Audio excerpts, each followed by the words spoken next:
This is Tracy Rowlett's Perspective, a commentary on today's news. How much do we really care about the young men and women now witnessing some of the most gruesome scenes imaginable in Iraq and Afghanistan?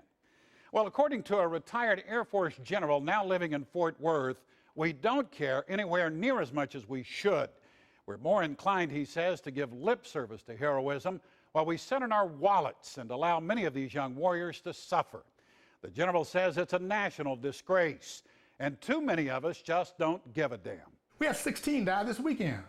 What kind of crap is that? Retired General Tom Daniels says he's mad as hell and he's not going to take it anymore. He's dying from a hardening of his lungs, idiopathic pulmonary fibrosis it's called, and he's tethered to the oxygen that keeps him breathing. He's already outlived his doctor's predictions, and he knows firsthand what he calls the criminal way suffering vets are treated. The war doesn't touch everybody, so nobody really cares. That's why we don't have protests in the street and a lot of big things that we had in Vietnam. 31 years ago, Daniels was a sergeant at war in Vietnam. He worked in a military morgue, and every day he dealt with death. And I had the duty of putting together all the bodies that were, however they died. It was my responsibility to get them bagged and tagged and paperwork and get them back.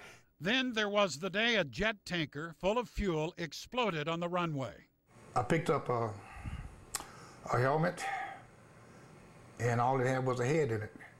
I tried to pick up another body that was burned beyond recognition, and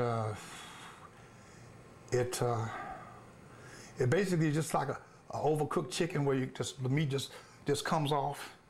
But Daniels wanted a military career. He became an officer, and as the promotions continued over the years, he buried the nightmares deep inside. He says if his superiors knew how he suffered from post-traumatic stress disorder, his career would have been as dead as the bodies in his flashbacks. More times than I like to think, I probably turned to my cousin Jack Daniels. We probably spent more time together than we should have. We need ladders and firemen over here quick. By 1995, when the Oklahoma City Federal Building was bombed, Tom Daniels was the Assistant Adjutant General of Oklahoma and was at ground zero heading up the recovery effort. All those war memories would stay buried no longer. When you see them having to saw somebody's leg off to get them from under the bricks, when you see all the things that I saw, it just all came back. And Daniels believes it also caused the rot in his lungs, which will soon kill him. And I did all that stuff for 11 straight days.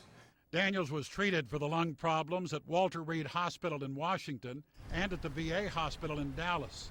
He says he learned firsthand that the government is not equipped to deal not only with him, but with the effects of the war in Iraq. The VA is so understaffed, underfunded. I don't understand. Everybody says we're on a wartime footing.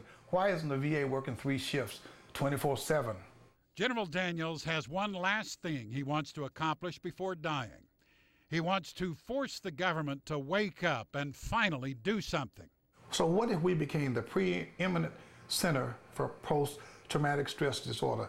I'd like for somebody to grab a hold of this thing, and maybe if we did it in Texas, we could start it all over in the rest of the country.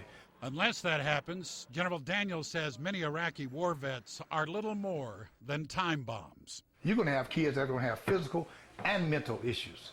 After the bands die down and the clapping stops, and they're sitting in a corner with a bottle of Jack Daniels between their legs, and the prosthesis is over there in the corner, and they just got tired of trying to wear it, and they've got a 38 in their hand. They're trying to decide if they want to commit suicide or if they want to live another day. I'm trying to tell the whole world, you're going to have those kinds of things coming up. General Daniels is right, of course, and we have recently been made aware of the terrible inadequacies in our veterans care centers. Facilities are often run down. Hospital conditions are filthy, and there's a shortage of doctors and nurses, and especially psychiatrists. And patients often sit unattended. I'm interested in knowing how you feel about this problem, and it's a subject we will revisit. General Daniels and so many others deserve nothing less than our response to his call to arms. I'm Tracy Rowlett. That's my perspective. We'd like to hear from you. Write us at perspective@ktvt.com.